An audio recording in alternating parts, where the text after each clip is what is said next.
Du sang, des flammes et des larmes à Bameniam après cet assaut le mardi 21 novembre d'une horde d'hommes armés présentés comme des combattants sécessionnistes. Attaque dont le bilan fait état de 9 morts, 3 maisons et une dizaine de boutiques pillées et incendiées, ainsi que des véhicules.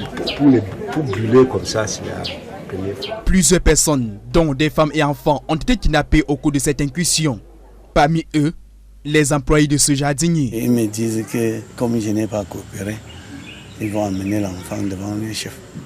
Ici devant là-bas, ils m'ont même demandé jusqu'à la fin 500 000, je n'ai pas donné.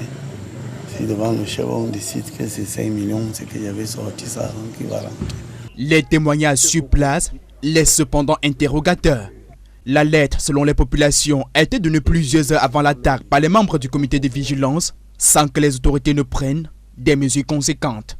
Même ce matin, afin qu'ils ne viennent, les agences de sécurité sont montées là-bas 2 fois pour les faire savoir que les gens là sont déjà prêts. Rendu sur la place de ce marché du département des Bamboutos, le préfet des Séyans et le commandant de la Légion de gendarmerie de l'Ouest prennent la mesure des dégâts. Ce carnage auquel nous venons d'assister, c'est parce qu'il faut le dire franchement, nous ne savons pas si nous avons encore affaire aux hommes, aux êtres humains, ceux-là qui réfléchissent et ceux-là qui respectent la condition humaine. 9 morts, tout simplement parce que des gens ont des revendications qui n'ont presque pas de sens. C'est déplorable, c'est inadmissible. Nous sommes venus rassurer la population. Dans un communiqué, le chef supérieur Bameniam condamne les atrocités de ces forces obscurantistes. L'autorité traditionnelle demande la mise sur pied d'une cellule de crise et d'aide aux victimes, l'ouverture d'une enquête sérieuse et objective, une étroite collaboration avec l'administration, le renforcement des effectifs des forces de sécurité et un appui significatif au comité de vigilance dans ces localités névralgiques qui n'est pas à sa première attaque des hommes armés